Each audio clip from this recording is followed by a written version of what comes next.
Good day, physics students. This is going to be the video lecture to go along with the chapter 19 and teeny tiny bit of chapter 20 notes. This chapter 19 is about magnetism and magnetic fields. I'm including a tiny bit of chapter 20 because it's another formula that involves magnetic fields, and I want to go ahead and get that formula out of the way so that we can just hit the ground running with it next week, trying to keep momentum going. So let's just go ahead and get started. So this is going to be Chapter 19, Magnets and Magnetic Fields. Slide 1 is just a title slide. Slide number 2, we are going to get right into what magnetic fields are and what they do. So, magnetism is just the other half of the electromagnetic force. So there are 4 fundamental forces: strong nuclear, weak nuclear, gravity, and the electromagnetic forces. And between that whole combined branch, there is the magnetic force and the electric force. We've been talking about the electric force. The magnetic force is its sibling. They are similar. The magnetic forces are very similar to the electric forces, but there are some distinct differences. They are 2 distinct forces, and they create 2 distinct types of fields. Objects with electric charge create electric fields, but objects that are magnetically polarized create magnetic fields. And they are different. The 2 fields exist separately, and they interact with each other in unique ways. But they are both related. They are both caused by the same phenomena, the electromagnetic force. But they are still their own separate entities for the sake of the math up until this point. So, magnetic fields, the field of magnetism, the magnetic field, is a region around a magnetic material or around a moving electric charge within which the force of magnetism acts. That is sort of the fancy definition of magnetic field. Practically speaking, magnetic fields is the field given off, and these are fields like electric fields and gravitational fields, where an object that possesses a specific trait, so an object with mass creates a gravitational field, an object with charge creates an electric field, an object that is magnetically polarized creates magnetic fields. And if something is magnetically polarized, it has a magnetic north pole and a magnetic south pole. This is one of the differences between magnetism and electric forces. For electric forces, there are 2 separate objects that each possess either the positive charge or the negative charge. And those 2 things can exist separately from one another. I can have as many protons as I want without an electron in sight. But if you have a object with a north magnetic pole and a south magnetic pole, it will always have both of those poles. So if I draw a bar magnet on the board really quickly, I'm losing my markers. So, I presume most of you have interacted with a bar magnet, and on most bar magnets you will see either the letter N or some amount of red indicating the north side, and an S or some amount of blue indicating the south side. So those represent the poles of the magnet, and every single magnet, every object that you can call a magnet, has to have both a north and a south pole. And similar to electric fields, as this object creates and exerts its magnetic field, that field is going to come out of the north side. So the field lines, we draw them out of the north side and traveling into the south side. And the lines themselves do very strongly resemble electric field lines. A lot of your instincts you can carry over from before. So the lines are going to come from one side straight to the other. They're going to bend. And much like when electric fields from different objects interact, when magnetic fields from different objects interact, you get magnetic forces. So if I had a second bar magnet When the field lines from that magnet overlap with the field lines from this magnet, you will get a magnetic force. What's interesting about magnets, though, is, again, for electrically charged particles, you can separate the two. You can have the positive charged particles by themselves somewhere, you can have the negatively charged particles somewhere else. But all magnets must have a north and a south. So if I was to just take this one magnet and chop it in half, just take an axe to it, I could not create one north magnet and one south magnet. What would happen here is I would just have two magnets, and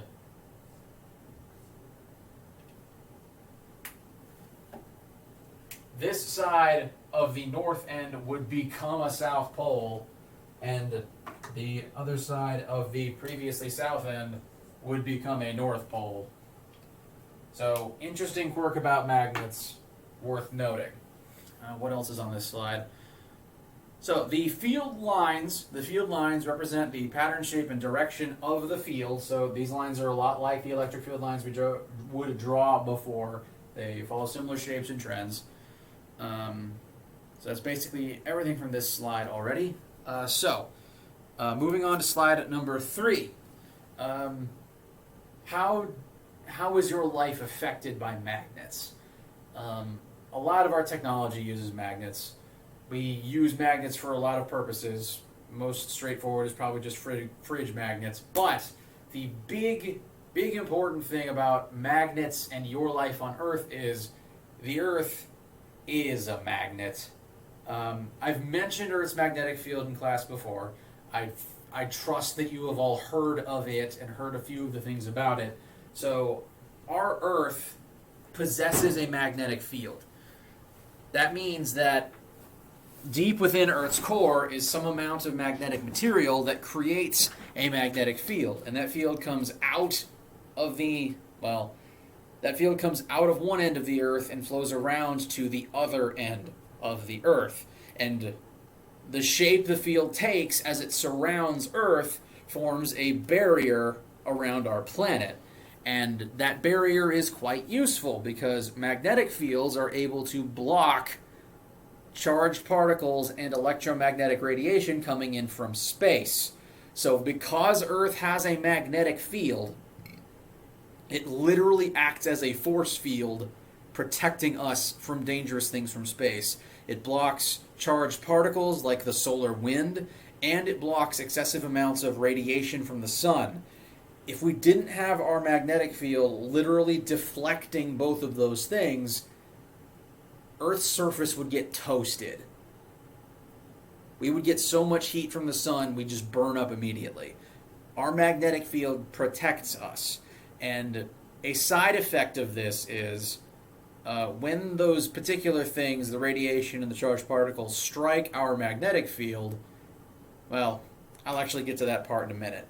The thing from this particular slide number 3, that you should know is the funny thing about Earth's magnetic field is we kind of got it backwards.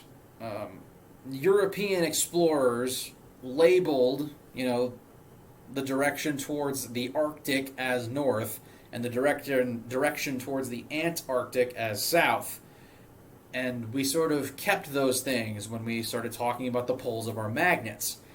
But the funny thing about Earth's magnetic field is, technically, for one thing, the magnetic field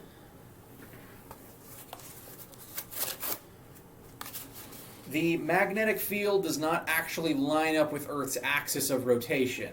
If this is the axis that Earth rotates about, the actual magnetic field, if there was just a bar magnet in Earth's center, doesn't line up with this. It's actually slanted somewhat, which means that the actual field lines aren't coming out of, the landmark called the North Pole. They're coming from some place about 11 degrees off from that. I think last time we tracked it, it was moving somewhere through Canada or Alaska. So that's one thing to note. The actual magnetic field is slightly crooked. when you use a compass to point north, you're not pointing to the North Pole, you're pointing towards the magnetic North Pole, which is actually a magnetic South Pole. That's the other way that the explorers got it backwards. If you actually look at the magnetic polarity of the planet, the north end, the end that actually exudes the field out of itself, is technically on the south half of the planet. And meanwhile, up towards the north end of the planet, that's technically the south pole of the magnet where the magnetic field lines are coming into.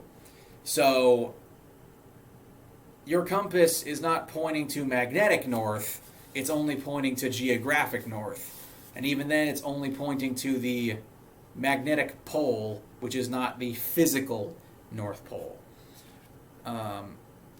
So just funny thing about our planet and how we drew all of our maps.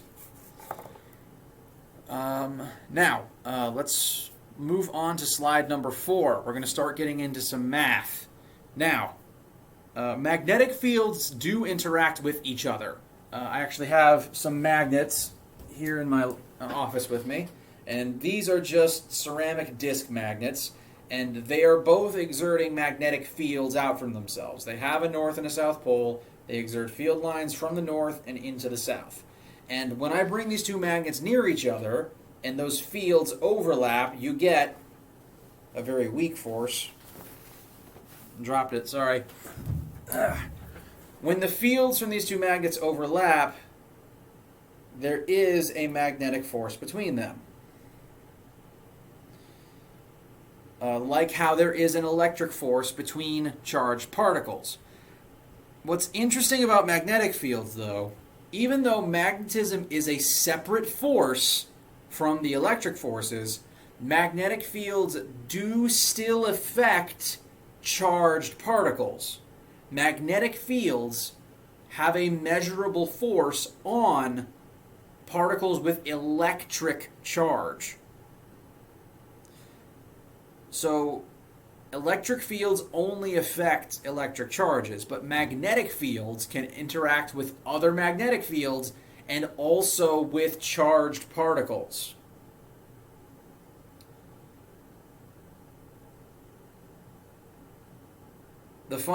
Now, that's already kind of interesting, but what's more interesting is magnetic fields can only affect the charged particles when the charged particles are in motion. If I was to take, I picked up a blue marker, so let's say I'm going to take an electron, and I drop this electron in this magnetic field. So we have a magnetic field being produced by this magnet, which I need to re-merge so that the drawing makes sense. So it's one bar magnet again. If I just drop this electron within this magnetic field, and I just place it there with no initial velocity, it's just going to stay there. Because magnetic fields they exert a force of 0 on a particle with a velocity of 0. There's a formula on slide number 4 that I'm going to put up on the board now.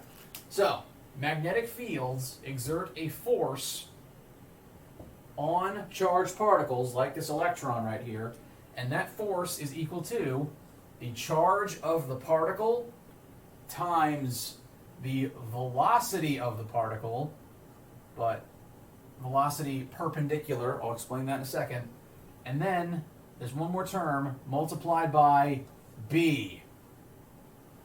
And b, frustratingly for those who like their variables to match the name of the variable symbols to match the name of the variable, b is the variable for magnetic field. We measure the variable for magnetic field is b. So I'll put that in the other corner of the board here.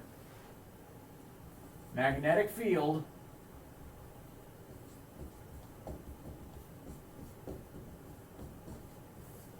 its variable shorthand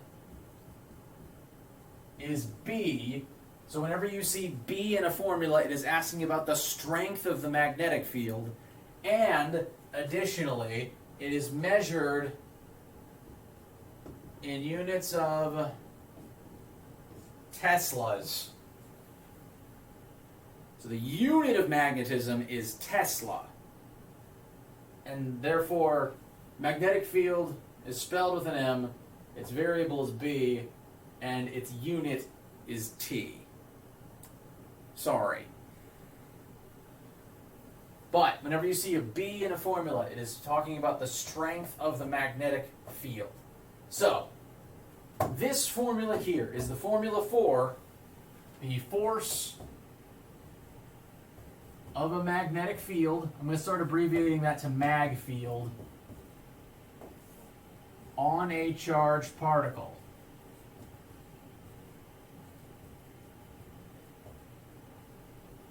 So, when a charged particle is within a magnetic field, the field is going to exert some amount of force on that particle. That force depends on the charge of the particle, the velocity of the particle, and the strength of the field that the particle is within. So this is the strength of the magnet, the actual strength of the field where the particle is. This is the charge of the particle. So if it's an electron, this would be the charge of a single electron. And then there is V perpendicular. So if the particle is not moving, if it has a velocity of 0, then the magnetic field doesn't actually exert any force on it. It'll just stay there. You only get a magnetic force on that electron if the electron is moving. But more specifically, you only get you only get the magnetic force if the particle is moving perpendicularly to the magnetic field lines. I'm actually gonna redraw that electron for the sake of the math we're about to do. I'm gonna erase the electron and replace it with a proton in a slightly different spot, just so that the math we do in a second makes a tiny bit more sense. So you don't have to change anything in your notes. Let's say I'm gonna add in a proton right here. So this is a proton. I've dropped it within the magnetic field being created by this bar magnet. Now, at this particular spot, the magnetic field lines are pointing in the positive x direction. So I'm going to say that's the positive x-axis. If the proton is not moving, if the proton's velocity is 0, then there's no magnetic force acting on it. If the proton is moving, the magnetic force is going to depend on what direction the proton is moving in. If the proton was moving in the same direction as the magnetic field, then the velocity would be parallel to the magnetic field. If it's not perpendicular, that means that the perpendicular velocity, the component of its velocity that is perpendicular to the field, is 0, and so then you don't get any magnetic force either. You only get magnetic force when the charged object is moving perpendicularly to the field. So, if the proton was moving in the positive y-axis, y is perpendicular to x, now there would be a magnetic force on this proton.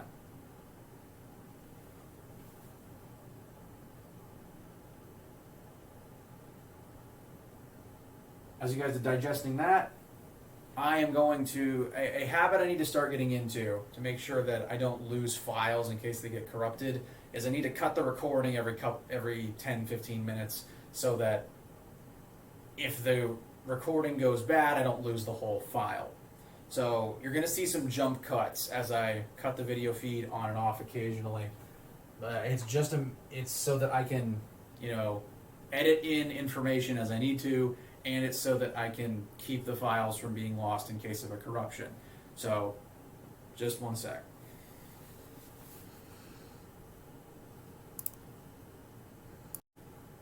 Alright, so we just finished up slide number 4. Let's move on to slide number 5. Now, the particle has to be moving within the magnetic field for there to be a magnetic force on it. And it has to be moving perpendicularly to the magnetic field in order for there to actually be any force acting on it. So if the particle is moving in the same direction as the field, there will be no magnetic force. It has to be moving, so let's say that the proton is moving in the positive x-axis this way.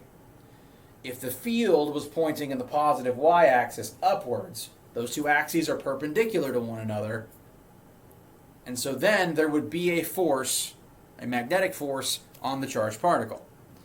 The problem is the resulting force is not in the direction of motion, and it's not in the direction of the field. It's actually going to be perpendicular to both of these, which means that it's going to be in the z-axis towards you. This is your introduction. You're very small, controlled. I'm going to help you through it. This is your controlled introduction to three-dimensional vectors. Because in this particular case, the force, the velocity, and the magnetic field are all pointing in three different dimensions. One points in the x, one points in the y, one points in the z. Now, we live in 3D space. We live in a three-dimensional universe. The three dimensions are x, y, and z, which is depth. I know me moving my hands toward the camera probably isn't the best way to explain this, which is why I'm going to explain the pictures on slide 5 in a second. But we now have the unfortunate problem of having to represent three separate dimensions on a 2D board. So, the pictures on the far right of slide 5 show how the third dimension is notated on a flat surface.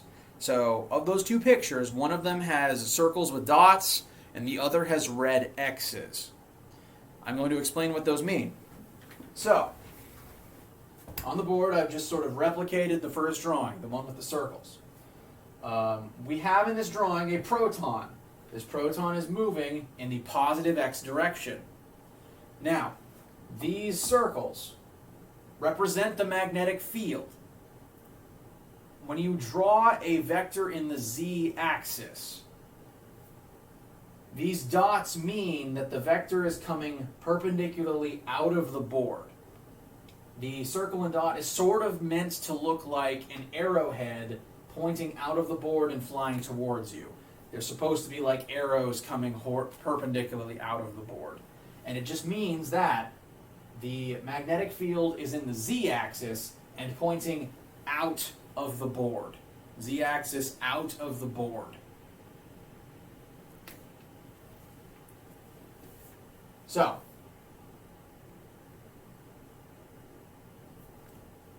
the x-axis and the z-axis are perpendicular to one another.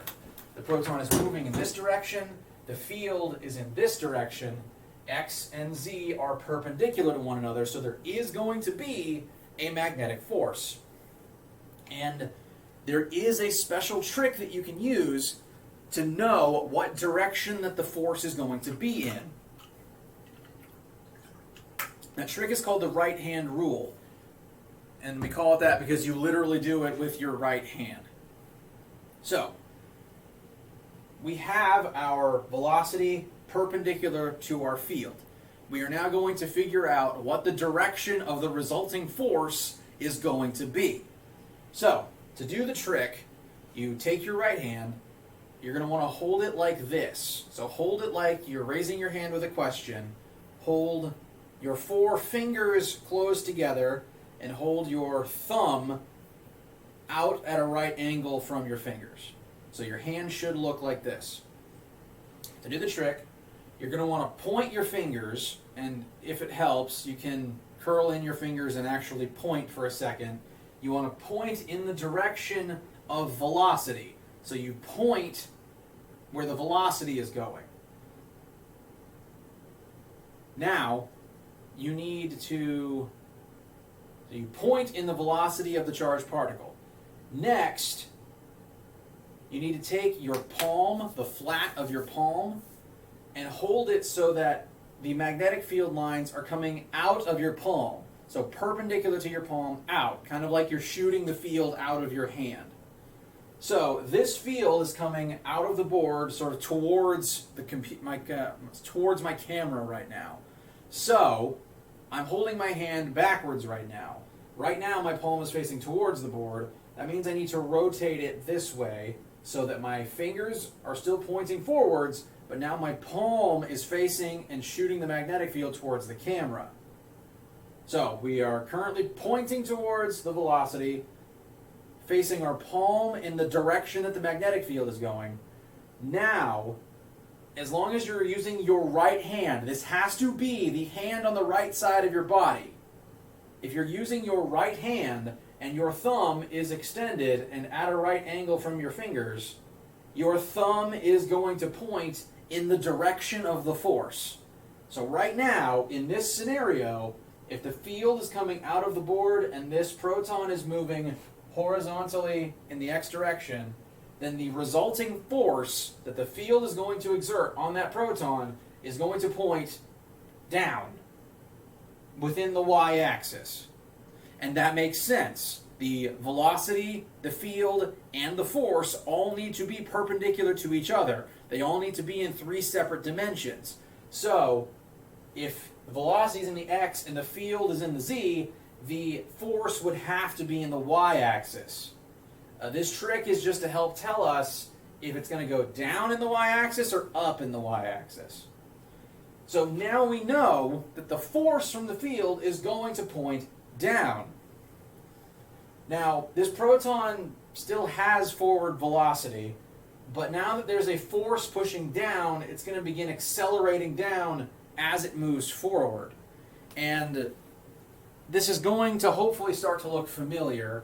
It should look a bit like orbit from back in centripetal force, which is intentional. This is a similar force doing a similar thing. So there was a force accelerating the proton down in the negative y.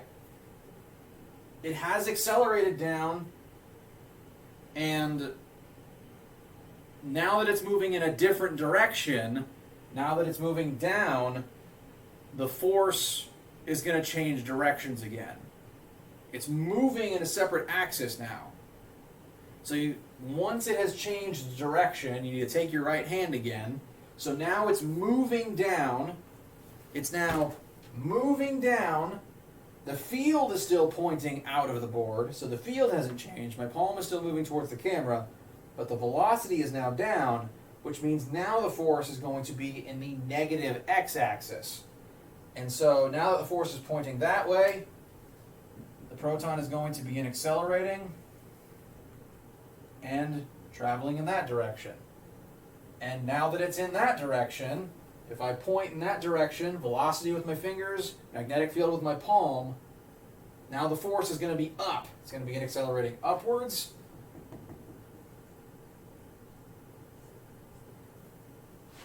And now that it is moving upwards, now that it has an upwards velocity, if I point up and my palm is still out of the board, my thumb is now pointing in the positive x-axis.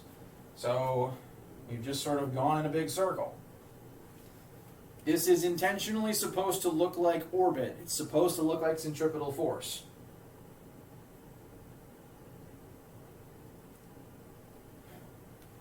So, that's the right-hand rule, and that's what it means when you see dots and circles on this sort of a drawing. The dots mean that there is a vector coming out of the board. Now, that vector might not always be the magnetic field. That vector might sometimes be the velocity. It might say that the particle is moving into the board or out of the board. But standard notation, if the vector is represented by a series of circles with a dot in them, that means that vector is pointed perpendicularly out of the surface. Along the same token, there's another set of drawings. There's another drawing beneath the one with the circles that has x's. And the x's represent the opposite direction. Since these vectors are within the axis that we cannot draw on, it's either into the board or out of the board, we can't draw an actual line. So we use two different symbols to designate whether the vector is coming out of the board or going into the board. So these x's mean that the magnetic field is pointing into the board right now. The circle and dot is meant to look like an arrowhead flying towards you. The X is meant to look like the feathers on the end of the arrow as the arrow is traveling away from you. So the X represents going into the board. Now, we still have a proton in this particular problem.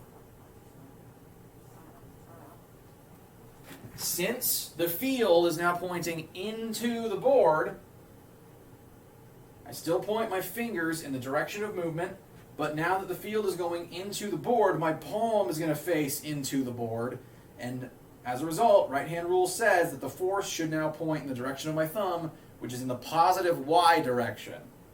So,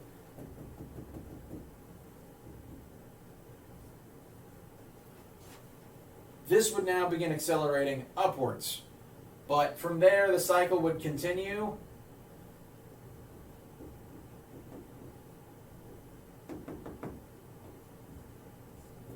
And we would still sort of approach an orbital movement. The difference is, because the magnetic field is in a different direction, this proton is orbiting clockwise, and this proton is orbiting counterclockwise.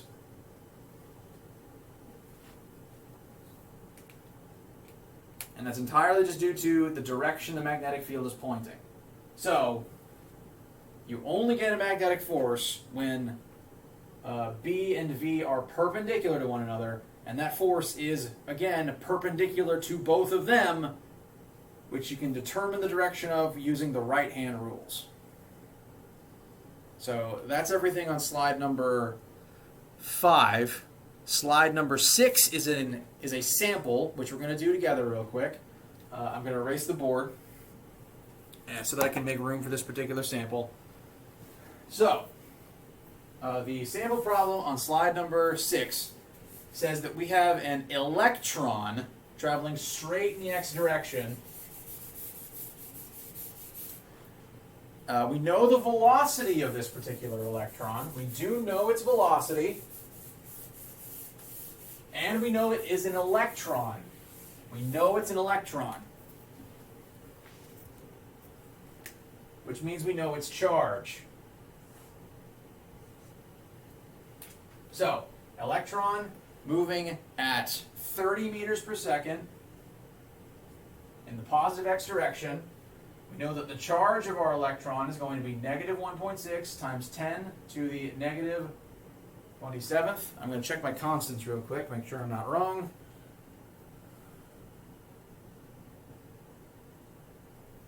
Charge of an electron. Nope, to the negative 19th. I make mistakes sometimes. So, charge of an electron, negative 1.6 times 10 to the negative 19th coulombs. So that is the charge of our electron. We know that there is going to be a magnetic field that this electron is now traveling through. The electron is traveling in the positive x direction, and the magnetic field is pointing in the positive y direction. So our magnetic field is pointing up.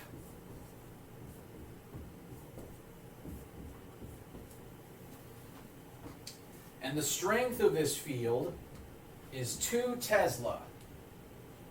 So T is our unit, B is the variable for magnetic field. This is the strength of the magnetic field that this electron is traveling through. So, first question. What is the force on this electron? And I want the magnitude and direction of this particular force. So, we're going to want the formula for the force, the magnetic force on a charged particle as it moves through a magnetic field. And that formula from the other slide is, chair's in the way, sorry. So force magnetic is equal to charge times the perpendicular velocity of the particle times the field strength, and that will give us our magnetic force. Now, the particle is moving in the positive x direction. The field is in the positive y direction. Those two axes are perpendicular to one another. So our numbers as they currently exist in the question are legal. We can use the numbers that we currently have in our problem. So, magnetic force is going to be equal to charge, so that's negative 1.6 times 10 to the negative 19th. Our velocity is 30 meters per second, and our field strength is 2 Tesla. That's going to give us a force magnetic of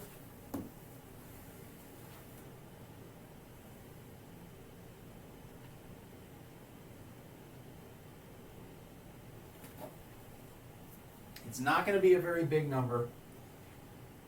Negative 9.6 times 10 to the negative 18th, and this is a force, so it's going to be in units of newtons.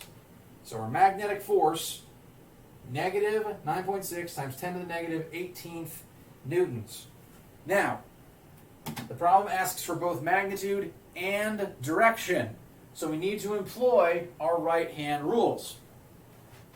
So, we point our fingers in the direction that the charged particle is moving. We point our palm in the direction the field is going. So my fingers are still pointing forward, but my palm is pointing up, like the field is coming out of my palm. And then my thumb is going to point in the direction that a proton would travel in this field. And so that would be out of the board right now. My finger is pointing towards the camera out of the board. So our direction is the z-axis. Our direction is the z-axis, out of the board. Which makes sense. The z-axis is perpendicular to the x and the y. There's one tiny problem. The right-hand rules were based on protons. Electrons are backwards. And that's what this negative number here means. So our answer here, our full answer would be negative 9.8 times 10 to the negative 19th, times 10 to the negative 18th newtons in the z-axis. We know from our right-hand rules the answer has to be in the z-axis. But because the electron is negatively charged, it's actually going to point in the opposite direction of our thumb. And so electrons follow left-hand rules. But the way I want you to think about it is, stick with your right hand. It's right-hand rules for a reason. Stick with your right hand. The negative on the electron takes care of it for you. As long as you keep this negative, that negative is now in the answer. That means it's going in the negative z-axis. If we plugged in the positive charge of a proton, it would have been in the positive z-axis. So the negative of the charge takes care of, into or out of, the direction within the z-axis is already handled by the sign of the charge. I'll help everyone work on that during the class sessions. Don't worry. This is the first and the biggest of the magnetic formulas for this chapter. And the rest of this slideshow, the rest of this video lecture is going to be me going through those formulas so that you have them for your homework. We're just going to try to get all the magnetic formulas out of the way this week. So, slide number 7 is a summary of the right-hand rules. The image on the left of the slide shows again how the right-hand rules work. So, the direction that the charges move in, which is also electric current, you point your main finger in that direction, you point your palm, or you can just point these fingers as long as they're bent outwards from your palm in the direction of the field, and then your thumb points in the direction of the force. And so that's what this slide is summarizing. It's just an image to help you remember. The second image, the one on the right, we will deal more with that in a minute, but that is a similar use of the right-hand rules. That is a different right-hand rule. You've got, this is what happens when a magnetic field circles around a wire. I'll explain that more when it comes up. I'm sorry. Focus more on the image on the left right now. That is the right-hand rule for a particle moving through a magnetic field. Now the next slide, slide number 8. These are real quick, just some rapid-fire examples to help you break in the right-hand rule and get used to using it. So, I'm going to step through these with you. Sample A. In that particular sample, I need to hold my hand so that it'll match what you guys are saying, so sorry, just keeping track of myself. Okay, I'm going to point. Okay, I'm just figuring out how to sit so that my hand matches the picture.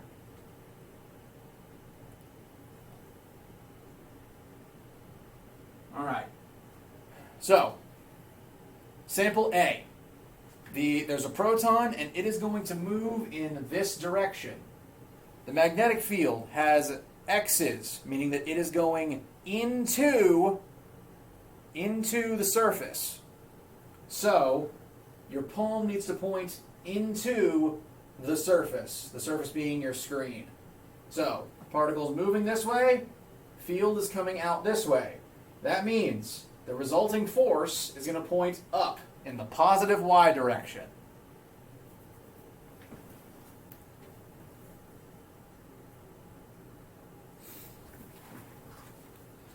Sample B.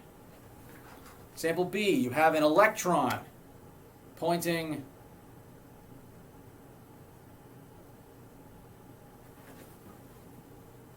okay. Sample B, you have an electron pointing this way. The B field is pointing up. So your thumb would extend out into the screen, into the z-axis. But it's an electron, so it's actually going to do the opposite. It's going to come out of the screen. So that would be in the negative z-axis for part B, sample B. For sample C, the proton is going to move in the negative x direction. The field is going to point in the positive x direction. The answer here is those two directions are not perpendicular to one another. Therefore, there won't be any magnetic force. The answer there would be 0. And then for the last one, part D. The field is at a 45-degree angle to the motion of the proton. So, only the component of the field that is perpendicular to the velocity, or subsequently, only the portion of the velocity that is perpendicular to the field is going to contribute to the force here. So since the proton is moving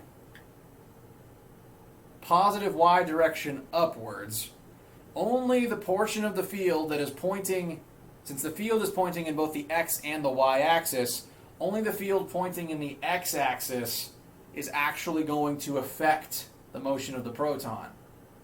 So the initial force is going to point into the screen.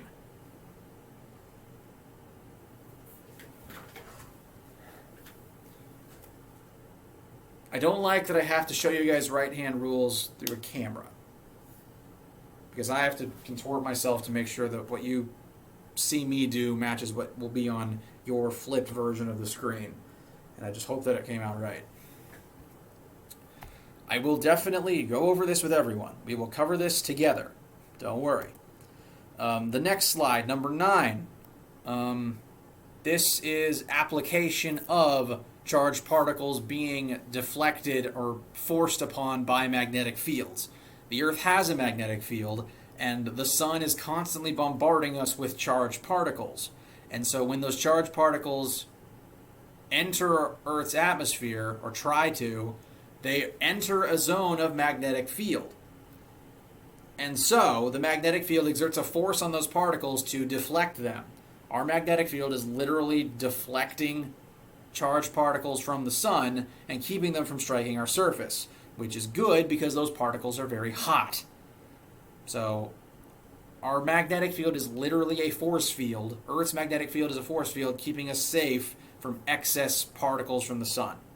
And as a side effect of this, when those particles strike our magnetic field, they tend to emit light. There tends to be an exchange of energy that gives energy off as light.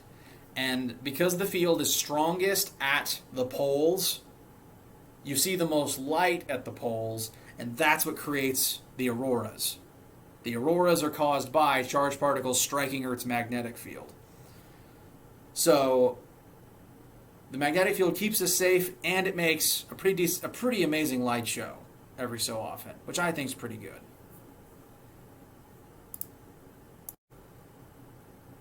All right, now we're going to move on and cover the rest of the magnetic formulas that you are going to see in all of Chapter 19. We're just going to get through all of the formulas. Now, slide number 10. Slide number 10 talks about the force that a magnetic field exerts on charged particles that are moving in a wire. Just because the charged particles are in a wire, are moving through an object, does not mean that there won't be a force on them from a magnetic field. If I have an electric wire and current is running through that wire, and I expose that wire to a magnetic field, that field can still exert a force on the electrons moving through the wire, even though the electrons are in a wire and not just freely floating through the magnetic field. And the formula for finding the force on the electrons in a wire specifically is just a modified version of the force from a second ago. So I'm just going to erase the work from the previous couple examples to put up that modified version. So this is the magnetic force on a free-floating particle.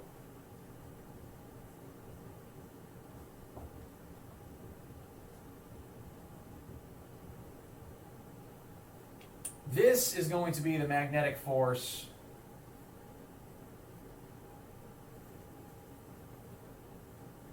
on a wire with current. So the magnetic force still exerts a force on charges moving through a wire. And so that formula is going to be equal to current that is perpendicular to the direction of the magnetic field. So before it was velocity that is perpendicular to the magnetic field, electric current is a measure of the speed, the rate of movement of the particles. So this is just a clean transition from thinking about it free floating to thinking about it just moving. And then you multiply it by L, and L is the length of the wire within the magnetic field. The length of wire within the magnetic field. So, to really briefly just replicate the drawing on slide 10, if this represents our wire that has current running through it, it has some amount of current in it, and here's my green marker.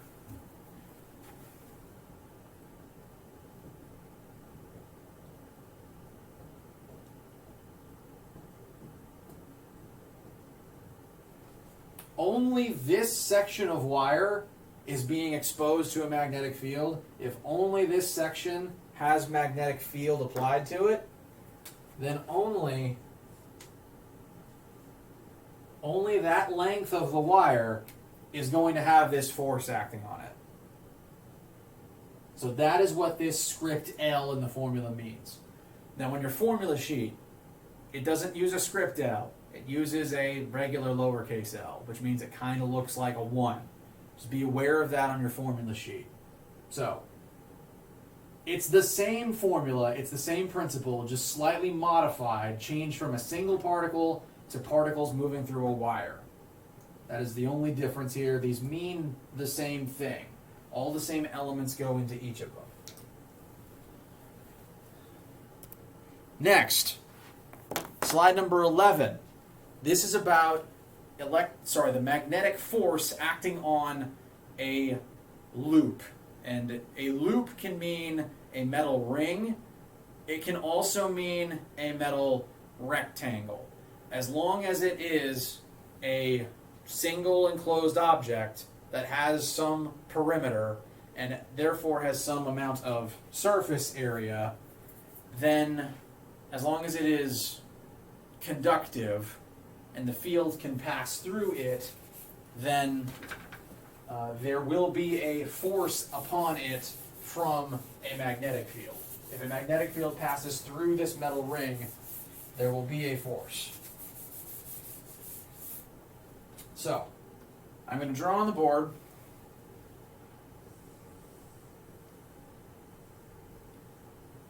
This is our metal ring. It is circular. I've just had to adjust the view of it slightly. This is our circular ring. And if we send a magnetic field perpendicularly through this ring, the field is going to exert a force on the ring. But the ring is not a single particle. The ring has particles in every single part of it. And some of the particles might be being pulled in one direction, some of the particles might be being pulled in another direction. And so what ends up happening is the ring, the loop, and the loop can be a square, the loop is going to end up rotating. Instead of moving in a single direction, the loop is going to spin and start rotating. That is specifically because when a ring, a loop, is within a magnetic field, it is subject to something called magnetic torque. And if you move on to slide number 12, I've put the formulas that you need in the orange box. The formulas you need are in the orange box. That script T there, that lowercase, that script T is still torque. That T was torque before, it's still torque now. And my markers are running out of ink. That script T is torque. Torque is defined as force acting some radius away from the center of an object. And because this is a ring with a radius, as opposed to a single free-floating particle, because this is a ring with some radius r, that's why when you put this particular object within a magnetic field, it's not going to in unison move in a direction. The force is not going to push it in a single direction. It is instead going to start pivoting and rotating like a wheel. Now, it's actually going to rotate about this axis. It's not going to spin like a wheel. It's going to start tilting. Tilting. Like how you don't want your bike tires to tilt. Now, some very smart people were able to take this formula, combine it with the previous formula to create the formula inside of the orange box that is on this slide. So, what the formula that you need, this is going to be torque magnetic torque is equal to the electric current passing through this ring. For this to be working, there has to be current through the ring. Current passing through the ring times the surface area of the ring, and the ring's surface area needs to be perpendicular to the magnetic field, like before, times the strength of the magnetic field, that's still B, and then N. N represents the number of loops in the ring, which is to say, if I took a wire and I coiled that wire around itself, but I just did it one time, if it's just one closed loop, then N would be 1. If I wrap that wire around again, N would be 2. If I wrap that wire around again, N would be 3, and then 4, and then 5. So, magnetic torque equals magnetic torque acting upon a loop with current running through it, the magnetic torque is equal to the amount of current times the surface area of the loop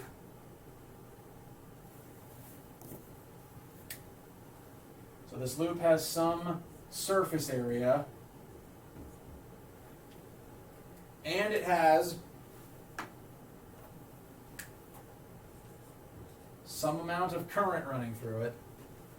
If that loop has surface area, current running through it, a magnetic field is being projected perpendicularly through the surface area of the loop, and taking into account how many loops there are, there will be some amount of torque on the loop causing it to spin. Now, there's a couple of formulas inside of that orange box. Some scientists have taken to condensing current, area, and number of loops into a single constant. So,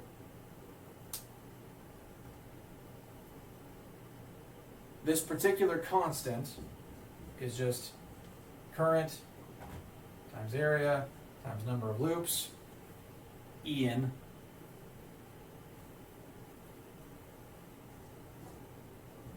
Therefore, you could write torque as this constant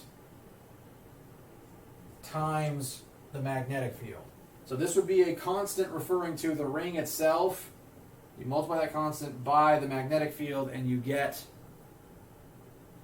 the amount of magnetic torque.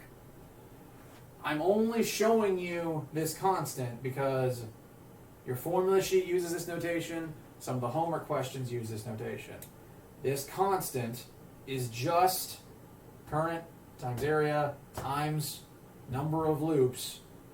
It's just this part, these parts of the formula condensed into a single term. That's all it is. And it's frustrating how many constants use the mu symbol. I don't like it either. The next slide, number 13, we're just going to very quickly utilize this particular example. And I've already got a ring drawn up on the board. So, we have our loop. This is a wire loop. We're going to say that it has, the current running through this wire is 2 amps. The radius of this wire is 1 meter. The strength of the magnetic field passing through this wire is 0.5 Tesla. 0.5 Tesla. But something to be aware of, in this particular drawing, the field is not entirely perpendicular to the surface area of the loop. In this particular case, the field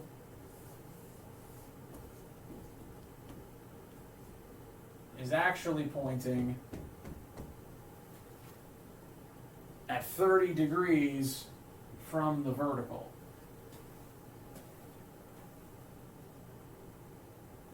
What that means is only the vertical component of the magnetic field, only the vertical field component is going to contribute to this torque. So what we want to do first, I would say, is solve for the vertical component of the magnetic field. And that's just going to be a tiny bit of trig.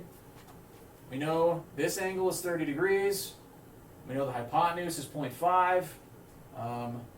Cosine of an angle gives us the adjacent leg over the hypotenuse. So cosine of 30 degrees is going to give us the adjacent leg, which is going to be our y component over 0.5. And so the y component, I should be more specific, the y component of the magnetic field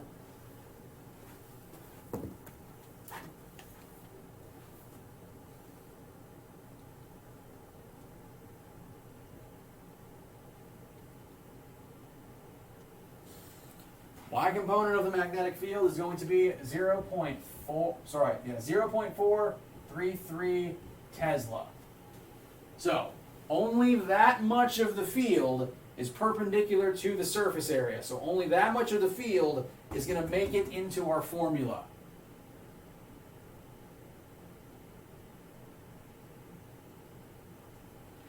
Now that we know that, we can start trying to plug things into this formula. So, well, let's go in order of the way that the problem asks for it. First, the problem asks us for what is mu, that constant that is current times area times n. We're going to assume that this is just a single wire. This is a single loop.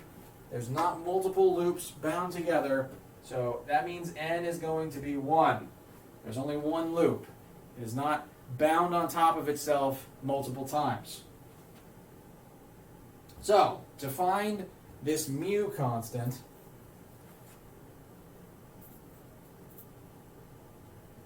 we have mu equals I, so our current of 2 amps.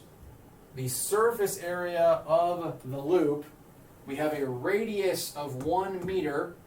The way to find area, surface area of a circle is, I keep forgetting my own formulas. I'm sorry, guys. Surface area of a circle. Surface area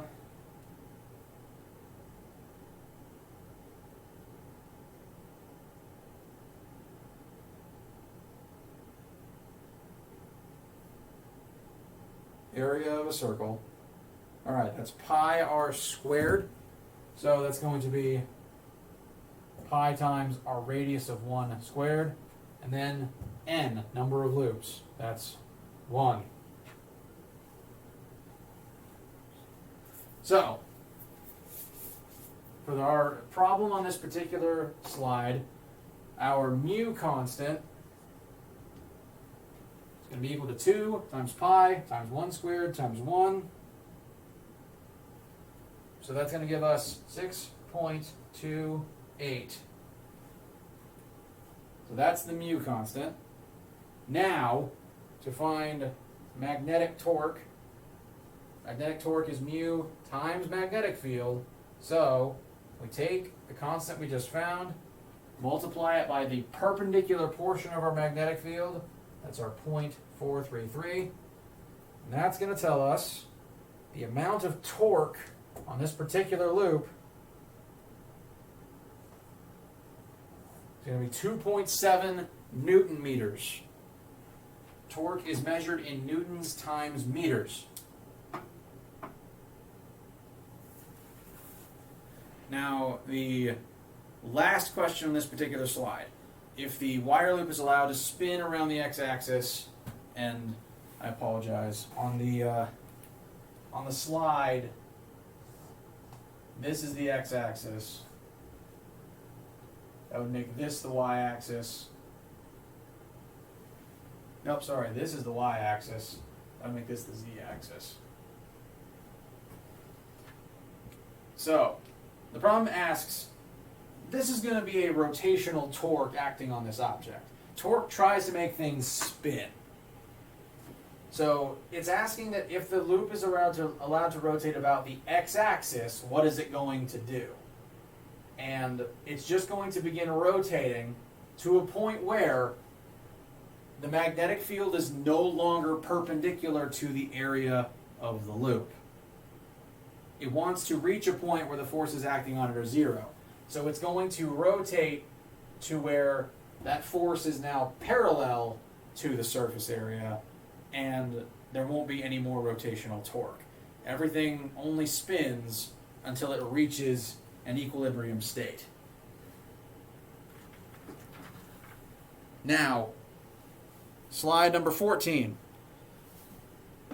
gives an application for this sort of a thing.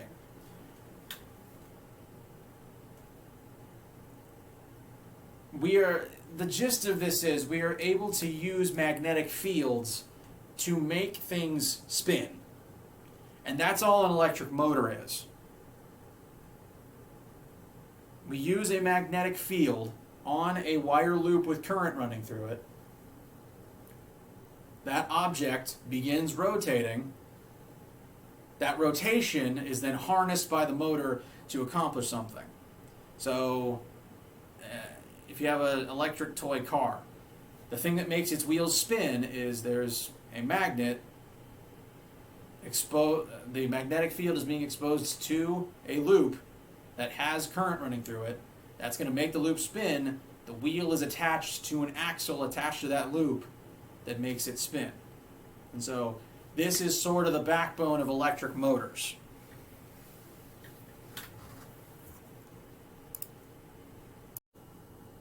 All right, so now we're on to slide 15.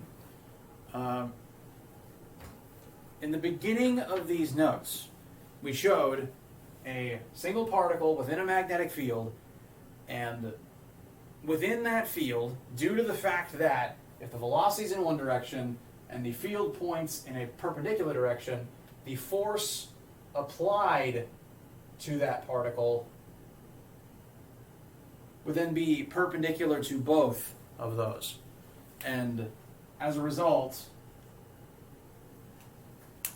the object sort of begins orbiting a central point.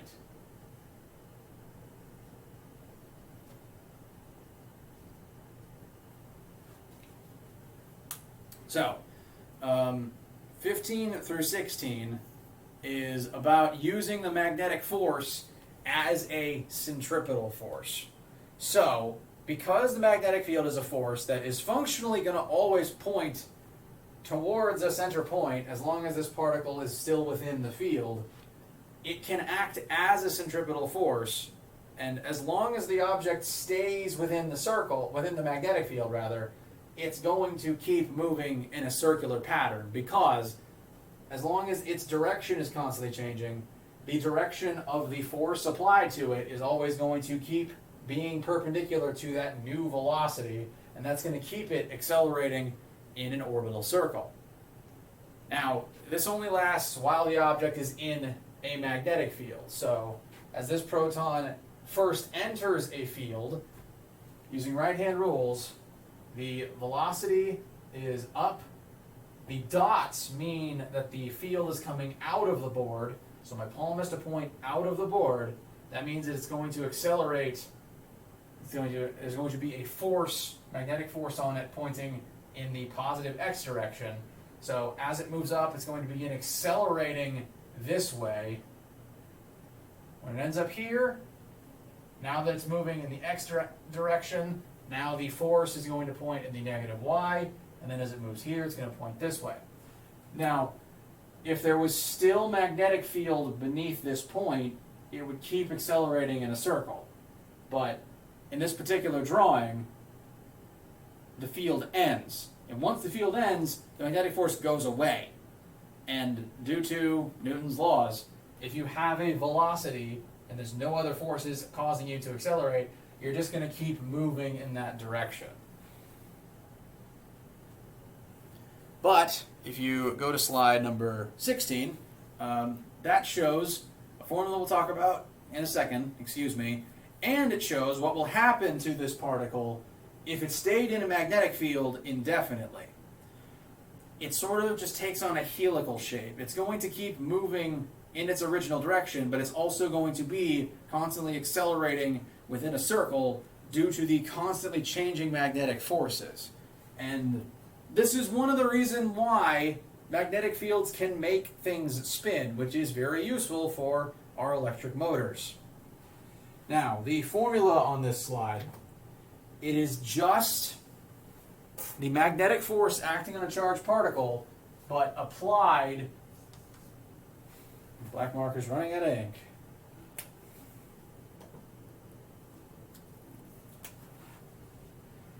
It is the magnetic force acting on a particle. So, magnetic force on a particle due to the particle moving perpendicularly within the magnetic field. This force is going to act as a centripetal force as long as the particle is within the field. So we set it equal to centripetal force. Centripetal force is still mv squared over r. Bit of a flashback right now. So this is the old centripetal force formula. The magnetic force is acting as a centripetal force right now, causing the particle to spin, so we can set it equal to centripetal force. Now, you might wonder, why would we do that? What would we possibly gain out of doing that? And the benefit is we can rearrange this into the other form on the slide. If we know the mass of the particle, the velocity of the particle, charge of the particle, and the strength of the magnetic field, we can figure out its turning radius. This would be the turning radius of the circle that it's in, which is useful if you are trying to build a machine that rotates within specific parameters. This is also practically used in machines called mass spectrometers. What a mass spec will do is, it's used to determine what something is made of. If you have a certain object and you need to know its chemical composition, the mass spectrometer will take atoms from it and spin them around a cyclotron with a magnetic field. And because each particle will have a different mass and a different charge, it'll have a different orbital radius within that one magnetic field. And based on that orbital radius, you can determine what the particle's made of. So this does have some practical value if you are a chemist or a forensic scientist. Quick sample problem on slide 17, just to use this one at least once. Using this drawing, we're going to say that we have a proton. That proton's initial velocity is 1 meter per second in the positive y direction, and it enters a magnetic field that is perpendicular to its velocity. It's moving up, the field is coming out of the board. Those two things are perpendicular to each other. We're going to have a magnetic force. We are actually given its orbital radius, and we are asked to find the strength of the magnetic field. So, this is a proton. We know, by definition, what the mass and charge of a proton are. So, I'm going to use our new formula here, and I'm going to start filling in some blanks. We are given our orbital radius of 5 centimeters. We do need to adjust that to meters. So 0.05 meters equals m. That's going to be the mass of a proton. Mass of a proton.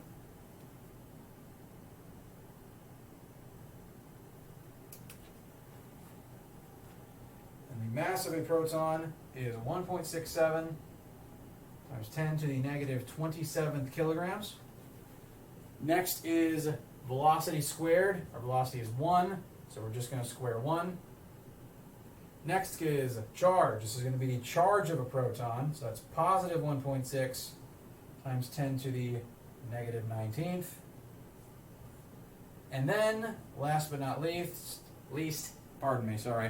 is the strength of the magnetic field, which is what we are trying to solve for right now. You want to solve for B, and multiply B to the other side, bring the 0.05 to the bottom over here, and then you can solve for magnetic field.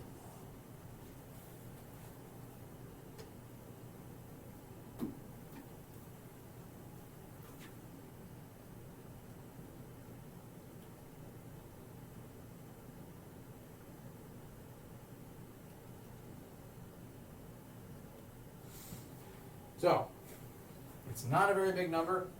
2.0875 times 10 to the negative 7th Tesla.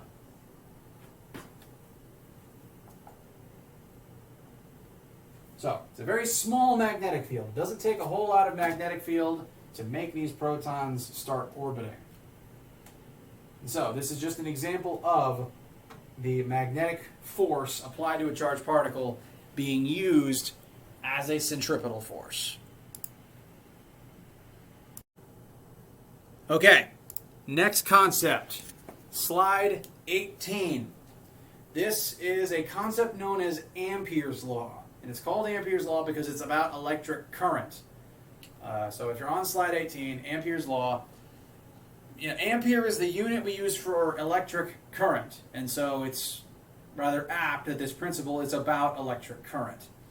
And basically, all it says is, as electric current flows through a wire, the wire is going to produce and give off its own magnetic field. So things other than magnets, things other than objects that are permanently magnetized, can create magnetic fields. Every single time you turn on a device and current moves through those wires are creating a small amount of magnetic field. Now, the formula for the strength of this field is, the strength of the field given off by a wire is the permeability of free space constant. This is another constant, I'm sorry, but it is a known universal constant. Mu naught is the permeability of free space, and it is always 4 pi times 10 to the negative 7th. That is a freebie. So, the strength of the magnetic field given off by a wire with electric current running through it is permeability of free space times the current running through the wire. The more current you send through the wire, the stronger the magnetic field it's going to give off. Divided by 2 pi times radius. Now, this is your radius from the wire. The field that a wire gives off is strongest right next to the wire, and it gets weaker the farther away from the wire you go. And that's one of the reasons why we don't really notice this magnetic field very much. Unless you're right up on the wire, it's hard to measure, hard to notice, and most of our wires are coated in rubber, and that does help insulate the magnetic field to some effect. Now,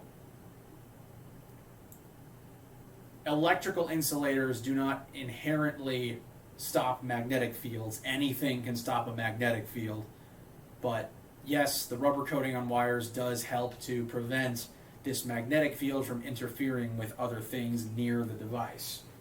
So, this wire is going to produce some amount of magnetic field near itself based on the amount of current running through it. But it also depends on how close you are to the wire. The closer you are to the wire, the stronger the field is. Additionally, what's kind of unique here is the shape that the field takes. The wire does not give off field lines in all directions. Instead, this magnetic field rotates around the length of the wire. And so the images on screen now show the right-hand rule for the magnetic field caused by current in a wire. If you take your right hand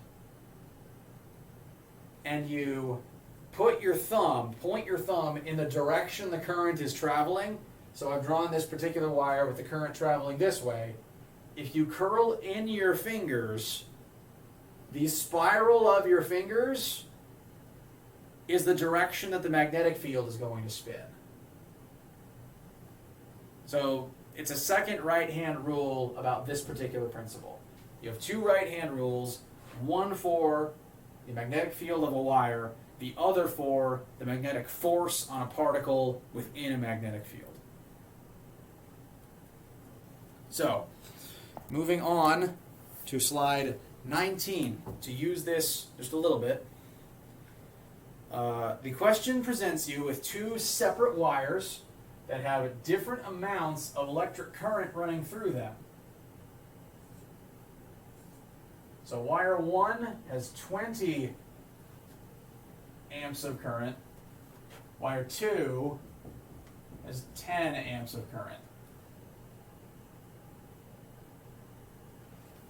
The exact direction that you draw, I'm sorry, I realize the picture is a little backwards in the image, but exactly which one's left and which one's right isn't super important. What's important is that the currents are in opposite directions. What that means is, according to a right-hand rule, if I point my thumb in this direction, my fingers are going to rotate in one direction.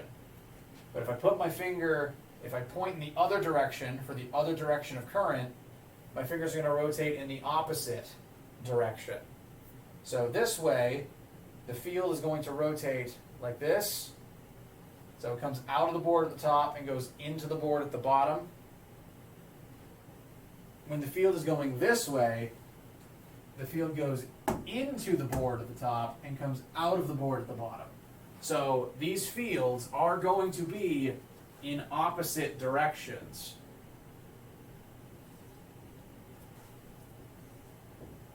So they are going to oppose each other. There will be some magnetic force between these wires.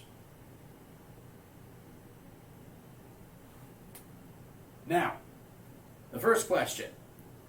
If the separation between these two wires is 10 centimeters, at what point between them are the fields going to overlap and cancel out? Now, this wire has twice as much current. By our math, that means it's going to give off twice as much electric field. Meaning, you have to get farther away from this wire for it to start canceling out.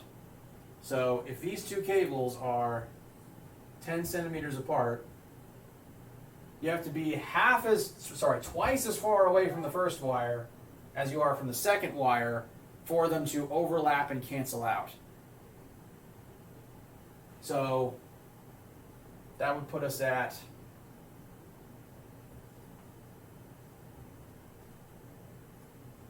6.67 centimeters away from the strong wire and 3.33 centimeters away from the weak wire.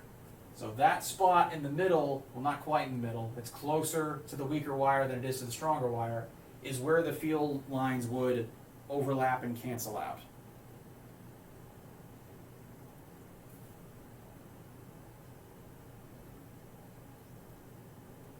Now, the second question. Ignoring gravity, what is the force per unit length on the top wire? Now, to do that, you actually need to combine this equation with a previous equation from these notes. That equation is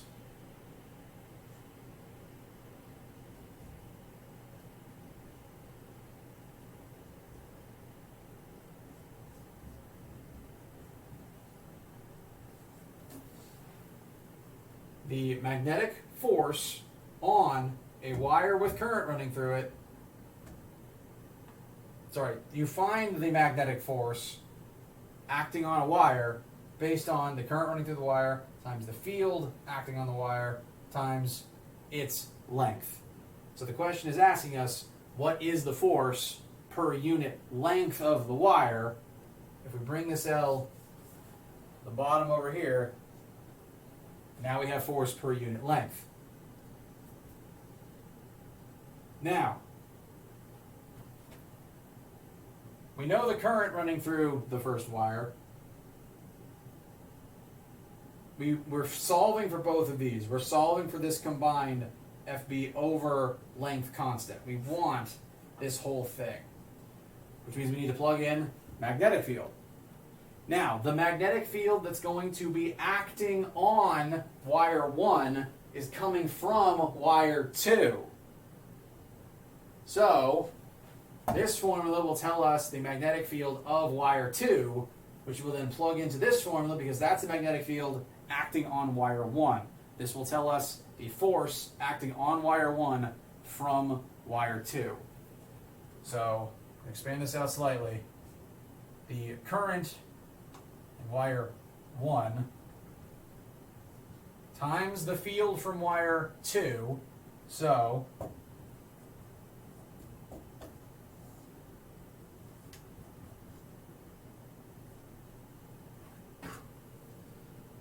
our force per unit length is going to be equal to current in wire 1 times permeability of free space times current in wire 2 divided by 2 pi times the radius between the two wires.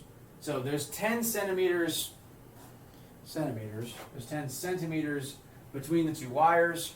R would be 10. The two I's are going to be 20 amps and 10 amps. And This constant right here is permeability of free space. So that's all you need to find the force on one wire, force per unit length of the wire from the other wire. And this does specifically come up on a homework question, so make sure you have this in your notes.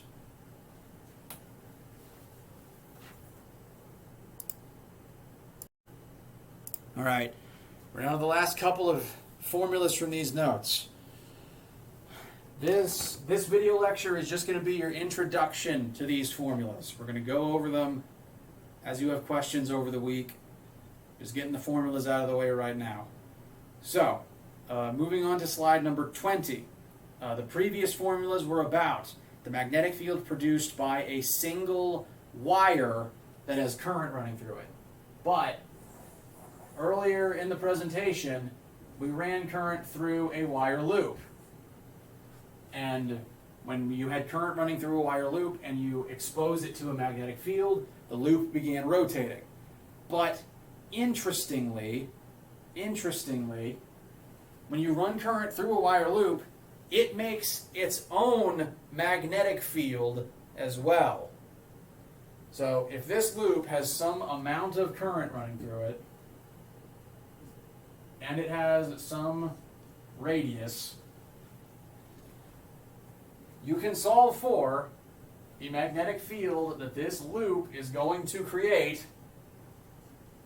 That's going to be magnetic field equals magnetic field produced by this loop is equal to permeability free space times the current in the loop divided by 2 times the radius of the loop. And so this little ring is just going to produce this amount of magnetic field when you run current through it. Any object that you run current through is going to create some amount of current. And if you move on to slide number 21, slide number 21 specifically refers to multiple loops stacked together, wound around together, which is basically just a spring. It's a coil. And coils have certain numbers of, rings in them, number of loops. To factor in, if you were looking at a coil instead of a single loop, you add in the number of loops. We used n earlier to designate number of loops. You just do that again. And you specifically refer to a number of loops, a coil that you are running electricity through, as a solenoid. So if you've ever heard the word solenoid before, this is what it is. It's a coil that you run electricity through and it produces a magnetic field.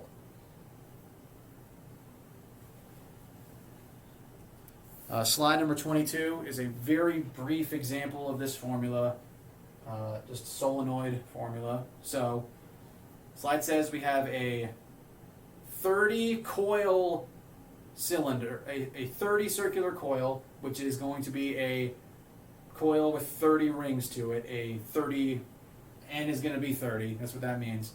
Has a radius of 6 centimeters and it's producing a magnetic field of 2 Tesla at its center.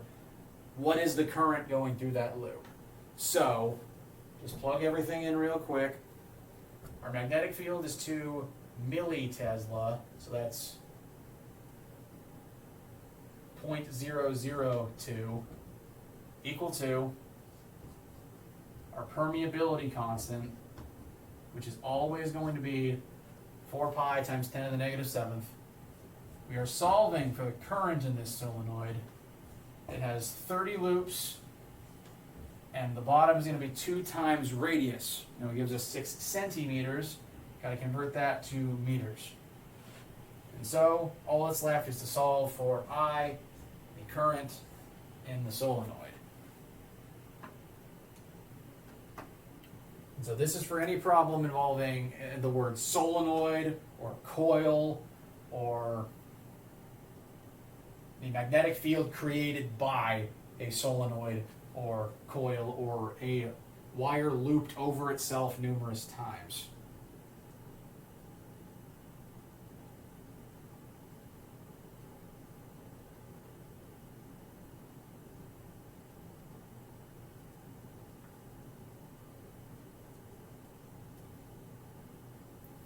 And so, final answer, the current in this solenoid is going to be at 6.366 amps. So, straightforward formula. This is always a constant. We're almost done. There's only one more formula for this week. Only one more formula for this week. We're just going to get it out of the way. There's one more formula on slide 23, and then that's all the formulas for this week. We will discuss them in class. Now, that last formula on slide 23 is about magnetic flux. Now, we have been exposing lots of different objects to magnetic fields in this particular video, and when a magnetic field passes through a solid object, it produces some amount of flux. And flux is simply just a measure of the magnetic field per unit area that it's passing through. It's sort of a measure of density. It's the number of field lines, the amount of field that you have in a specific area. And so, let's say I have a big piece of metal, and I send magnetic field lines horizontally through it.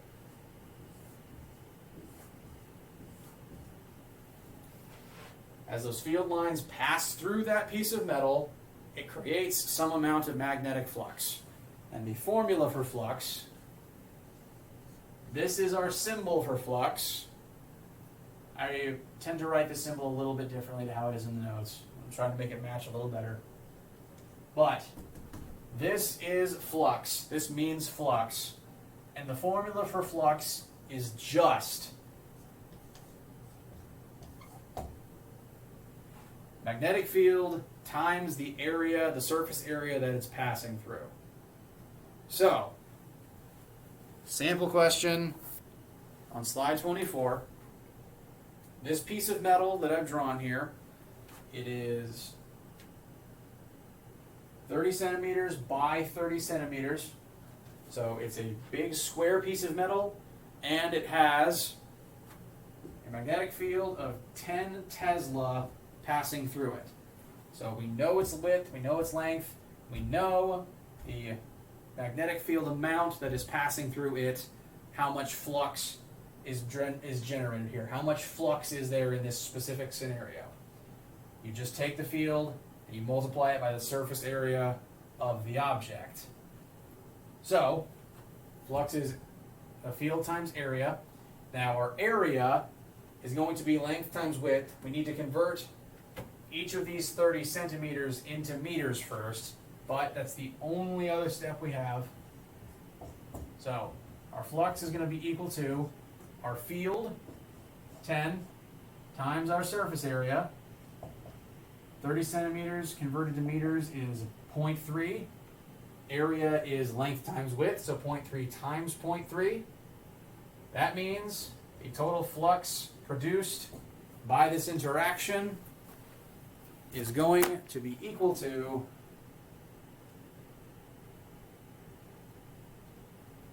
0.9 flux. And you know what? I forgot and didn't write down the units of flux.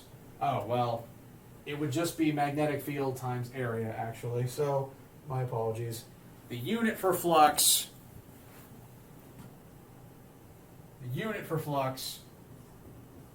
is Tesla times meters squared. We measure flux in units of Tesla times meters squared because it's just magnetic field times surface area. Now, the magnetic field does need to be perpendicular to the surface area. So, only if it is coming perpendicularly through the surface. The question on slide 24 asks, what would happen if you rotated that surface to where it was flat within the lines, to where the lines of the field are not passing perpendicularly through it, to where the lines are parallel to the object? If the field lines are parallel to the surface, there's no flux produced. There's no area that is perpendicular to the lines, so there is zero flux in the second picture of slide 24. The first picture has 0.9 Tesla meters squared. The second picture has 0 because the area is not perpendicular to the field lines. So, that's all the formulas for this week. I realize this video is very long. It's probably not very fun to watch. It's just formula after formula after formula. We have a lot of electricity to get through, a lot of formulas related to magnetism. I figure if I can get you through the grind of the formulas in this video, we can spend the rest of the week talking about them. So, you'll have this video, go back, rewatch it, however many times as you need to. Come prepared with questions from these notes, questions from your homework for me during the week. And we'll get through chapter 19 this week. We'll make it through this.